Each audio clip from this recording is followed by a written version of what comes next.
চিকিৎসকের পরামর্শে ভ্যাকসিন দেওয়ার পরই মারা গেছে একে একে মোট ৮টি ছাগল। সম্প্রতি নেত্রকোনার পূর্বধলা উপজেলায় ভেটেরিনারি সার্জনের বিরুদ্ধে ভুল চিকিৎসায় ছাগল মারার অভিযোগ তুলেছেন এক খামারি। এমন অভিযোগের পর মৃত ছাগলের ময়নাতদন্তের প্রেক্ষিতে আইনানুগ ব্যবস্থা নেয়ার আশ্বাস দিয়েছেন উপজেলা প্রাণী সম্পদ কর্মকর্তা। জানা যায়, বিগত ৬ বছর যাবৎ বাড়ির খামারে ছাগল লালন পালন করে আসছেন উপজেলার খালিশাউর পূর্বপাড়া গ্রামের বাসিন্দা মিজানুর রহমানের মেয়ে শরীফা আক্তার। তার খামারে বর্তমানে আছে ছোট বড় ৪৫টি ছাগল। খামারে মোট ছাগলের পরিমাণ ৪০-৪৫টা হবে। ৬ বছর যাবত করা হইতেছে, এরকম দুর্ঘটনা আর কোনোদিন ঘটে নাই। একসাথে ৮টি ছাগল হারিয়ে মাথায় হাত পড়েছে খামারি শরীফার। অক্কা পাওয়া ছাগলগুলোর মধ্যে ৬টি গর্ভবতী ও ২টি ছোট খাসি ছাগল রয়েছে। এছাড়া এখনো অসুস্থ আছে খামারের আরও ৭টি ছাগল।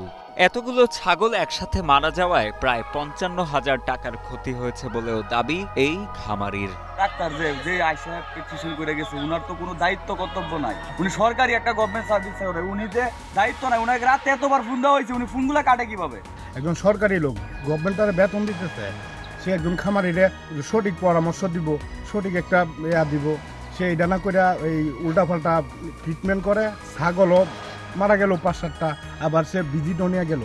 খামারি শরীফা আক্তারের অভিযোগ, গত ৩০ ডিসেম্বর বিকেলে খামারে গিয়ে স্থানীয় ভেটেরিনারি সার্জন সারা তাইফুন নাহার খামারি শরীফাকে পরামর্শ দেন ছাগলগুলোকে যেন কৃমিনাশক নাইট্রোসিলিন গ্রুপের নাইট্রোন্যাক্স ভ্যাকসিন দেওয়া হয়। ভেটেরিনারি সার্জনের পরামর্শ মোতাবেক সেই ভ্যাকসিন দেওয়ার পরেই মূলত ছাগলগুলো অসুস্থ হয়ে মারা যায় বলে অভিযোগ তোলেন খামারি শরীফা আক্তার।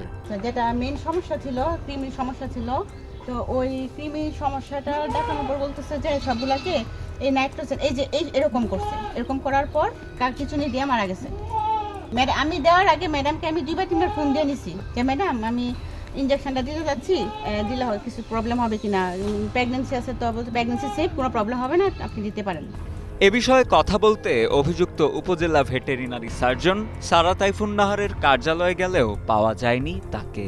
এছাড়া ডিবিসি নিউজের পক্ষ থেকে বেশ কয়েকবার মোবাইল ফোনে তার সাথে যোগাযোগের চেষ্টা করা হলেও কোনো সাড়া মেলেনি তার। তবে উপজেলা প্রাণী সম্পদ কর্মকর্তা MMA আউয়াল তালুকদারের ভাষ্য, একসাথে এতগুলো ছাগল মারা যাওয়ার বিষয়টি বেশ দুঃখজনক। ময়নাতদন্ত শেষে ভুল চিকিৎসায় ছাগল মৃত্যুর বিষয়টি প্রমাণিত হলে জড়িতদের বিরুদ্ধে যথাযথ ব্যবস্থা নেওয়া হবে বলেও জানান এই কর্মকর্তা। অ্যানথেলমেন্টিক নাইট্রোক্সিলিন গ্রুপের অ্যানথেলমেন্টিক দেওয়া হয়েছে। অ্যানথেলমেন্টিক দেওয়ার পর থেকেই প্রবলেমটা বেশি দেখা যায়। হয়তো একটু মনে হচ্ছে যে হয়তো ওভারডোজ হওয়ার সম্ভাবনা আছে, অথবা কোনো ফিডেও কোনো প্রবলেম থাকতে পারে। তো আমরা চেষ্টা করতেছি ফিডের স্যাম্পল অথবা যেগুলো হয়েছে এটা পোস্টমর্টম করার জন্য করতেছি আর কি।